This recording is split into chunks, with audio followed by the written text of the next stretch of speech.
So far we have studied nodal analysis, which is a systematic way of setting down the equations for the circuit and using matrix inversion to solve for the node voltage variables in the circuit. Now the limitation is that whatever we have studied so far applies to circuits with independent current sources and resistors.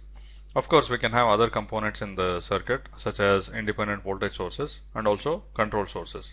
So what we are going to do now is to adapt nodal analysis for use in those cases.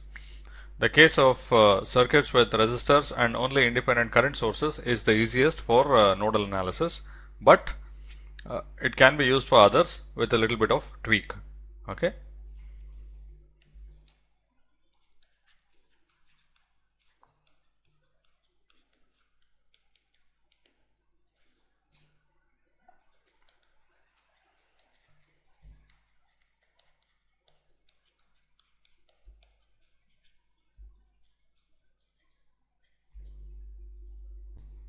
So let's take this circuit which has a voltage source.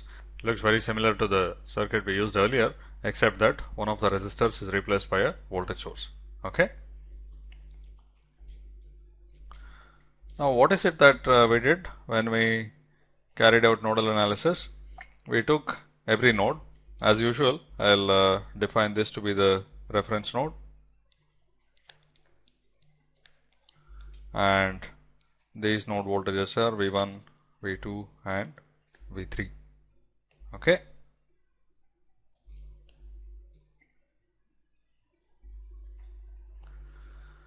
Now we looked at every node, and at that node we wrote KCL equations showing the currents flowing out of that node being equal to the independent current being injected into that node. Okay. Now what is the problem when we have a voltage source? Clearly we have to write I11 plus I12 to be equal to the current being pushed here, which is I1. Okay. The problem here is that we cannot relate this I12, the current through the voltage source, to the voltage of the voltage source. Now if we have a resistor, and let's say I have V1 and V2 on either end of the resistor, so the voltage across the resistor is V1 minus V2. Now this is enough to tell me what the current is by Ohm's law. That current will be V1 minus V2 divided by R, where R is the value of the resistor. Okay. On the other hand, if you have a voltage source with V1 and V2 at either ends, the voltage of the voltage source of course is V1 minus V2. It has to be for these two voltages to be V1 and V2. Now there is no relationship between this current here through the voltage source and the voltage across the voltage source. In fact, the definition of the voltage source is that it maintains a given voltage regardless of what current is flowing through it. So you cannot determine the current through a voltage source from the voltage of the voltage source. Okay. The current in a voltage source is determined by whatever it is connected to, external constraints. Okay. So when I write my equation for node 1, I would write I11 plus I12 equals I1.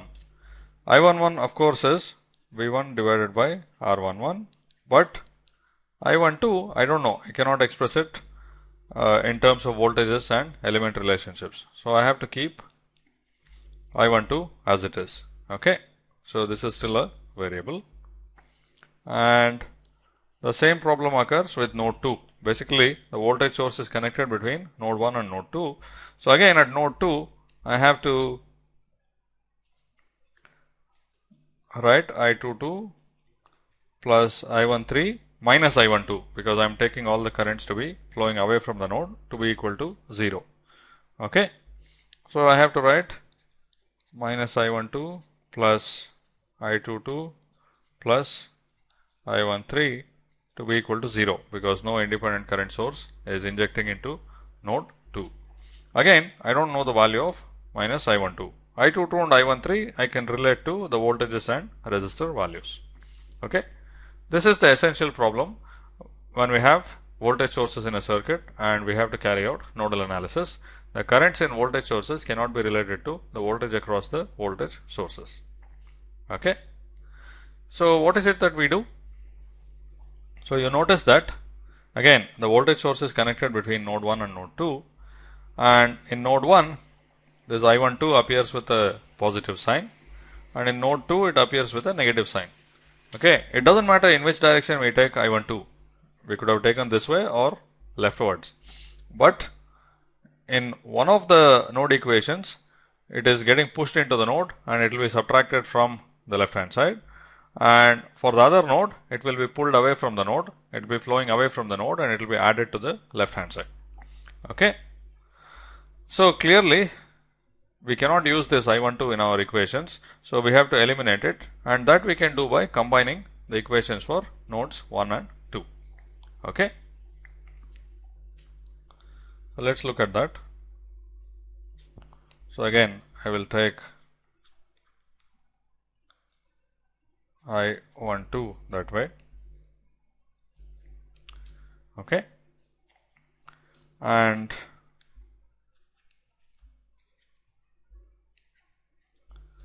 for node 1 I would write V1 times G11 plus I12 equals I1. For node 2 I would write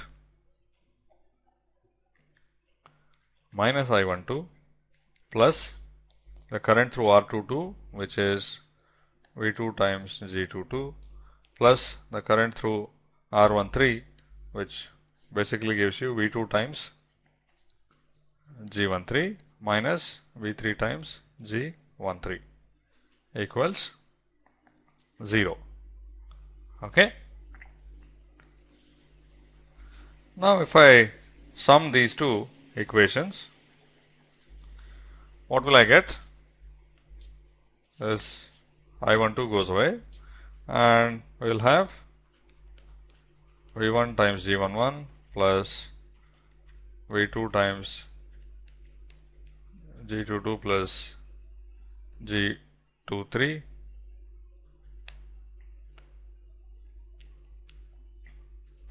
minus V3 times G13 to be equal to 0. Okay. So we have combined the equations for nodes 1 and 2 into a single equation, and we don't have this problem of the unknown current in the voltage source. Because the unknown current in the voltage source is going from node 1 to node 2, it appears with a plus sign in the equation for node 1, minus sign in the equation for node 2, and gets cancelled out when I add the two equations. Okay. So that's fine. So we have got rid of the unwanted variable. But now the problem is that we have lost one of the equations. Before I had three variables V1, V2 and V3, and I had three equations KCL at nodes 1, 2 and 3. But now I have combined the equations at nodes 1 and 2 into a single equation. So instead of two equations I have only one for both nodes 1 and 2. But I do have the constraint of the voltage source, so that gives me the missing equation. Okay, meaning I lost one equation because I added KCL equations for nodes 1 and 2. On the other hand, I also know that this V0 will constrain V1 and V2. Okay, that means that V1 minus V2 equals V0. Okay, so this voltage source equation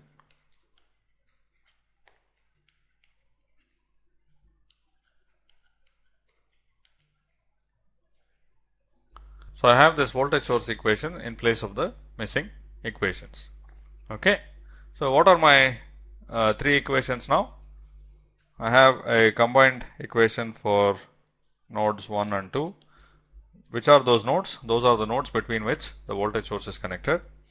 So I have V1 times G11 plus V2 times G22 plus G23 minus V3 times G13 equals I1.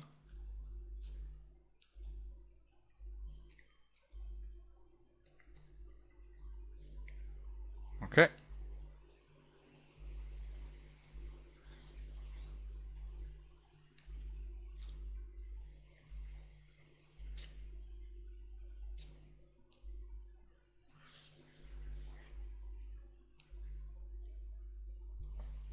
What are my three equations? For nodes 1 and 2, between which the voltage source is connected, I have a single equation, which is V1 times G11 plus V2 times G22 plus G23 minus V3 times G23 equals I1. Okay. And for node 3, I have the same equation as before. So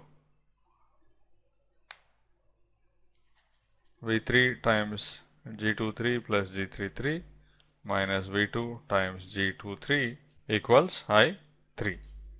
And finally, I have the voltage source equation itself, which is that V1 minus V2 equals V0, the value of the voltage source. So again, I have three equations in three variables.